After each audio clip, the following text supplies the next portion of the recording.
ఎలాంటి ప్రశ్న అడిగినా ఈజీగా జవాబు చెప్పగలుగుతున్నాడు. అప్పుడు ఊరు ప్రెసిడెంట్ అంటాడు, ఇతన్ని ఓడించండి, నేను మీకు మంచి గిఫ్ట్ ఇస్తానంటాడు. అందరూ వింటారు. విన్నప్పుడు చిన్నపిల్లడికి ఒక ఆలోచన తడుతుంది, ఈ తాతను నేను జయించాలి, అందరికీ జవాబు ఇస్తున్నాడుగా, నేను ఒక ప్రశ్న అడుగుతాను, దానికి నేను జవాబు చెప్పలేడు అని చెప్పి పరిగెత్తుకుంటూ వెళ్తాడు. గార్డెన్లోకి వెళ్ళి ఒక బటర్ఫ్లై పట్టుకుంటాడు, సీతాకోక చిలుక పట్టుకొని దాన్ని జాగ్రత్తగా దాని చిన్న తల వీడి చిటికి వేలి కింద పెట్టుకున్నాడు. రెక్కలు మాత్రం కనబడుతున్నాయి. ఈ సీతాకోక చిలక బతికుందా చనిపోయిందా అని ఒక పెద్ద ఆయన నేను అడుగుతాను.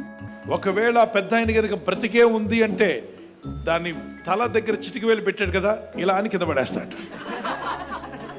ఒకవేళ అతను చనిపోయింది అంటే ఫోన్ ఊదేస్తాడ, అది బతికే ఉంది. ఇంకా ఇలా తీసుకొచ్చేయి తాత, ఇది చనిపోయిందా బ్రతికుందా చెప్పగలరా మీరు?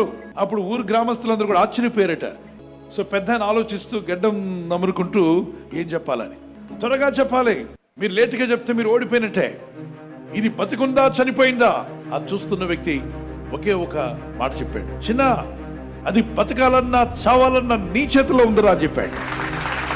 అది చెప్పిన వెంటనే, తాత ఎంత పని చేశావు, అది చావాలన్నా బ్రతకాలన్నా నీ చేతుల్లో ఉంది.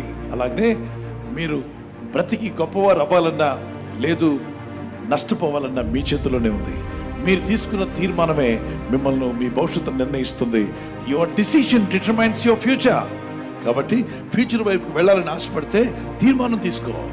నా భవిష్యత్తు అలా ఉండబోతుంది, ఇలా ఉండబోతుంది కలలగండం మాని ఈరోజు ఏం చేస్తున్నావు, ఈ రోజు నువ్వు ఎలా వాడుకుంటున్నావో దాన్ని బట్టి రేపు ఉండబోతుంది, రేపటి నువ్వు ఎలా వాడుకుంటావో దాన్ని బట్టి ఎల్లుండి ఉండబోతుంది, ఎల్లుండి నువ్వు ఎలా వాడుకుంటావో దాన్ని బట్టి 10 రోజుల తర్వాత ఎలా ఉండబోతుందో తెలుస్తుంది. నీ భవిష్యత్తు బాగుండాలంటే, భవిష్యత్తు అంటే ఈ భూమి మీద ఉన్న 100 ఏళ్లే కాదు, ఈ లోకాన్ని విడిచిన తర్వాత కూడా నీ ఆత్మ మోక్షానికి వెళ్ళాలి, నిత్యరాజ్యంలో చేరాలి, దేవాతి దేవుని సన్నిధిలో నీ ఆత్మ వేలాది దూతల మధ్యలో గడపాలి. అయితే ఇప్పుడే నువ్వు ఒక తీర్మానం తీసుకోవాలి. అక్కడికి ఎవరు నేను తీసుకుని వెళ్ళగలరు? అది పరిశుద్ధ లోకం, మనం ఉన్నది పాపలోకం. ఆ పరిశుద్ధత పైనుండి దిగి వచ్చిన దేవుడు ఒక్కడే ఇవ్వగలడు. ఆ ప్రభువే నీ కొరకు సమస్తాన్ని త్యాగం చేసి రక్తమును కాచి ప్రాణం పెట్టి మరణించి తిరిగి లేచేయి. ప్రయాసపడి భారం వస్తున్న సమస్త జనుల నా ఎద్దుకు రండి, నేను మీకు రక్షణ నిత్య జీవం అనుగ్రహిస్తానని పిలుస్తున్నాడు. ఆయన నీ ఆత్మకు రక్షకుడు.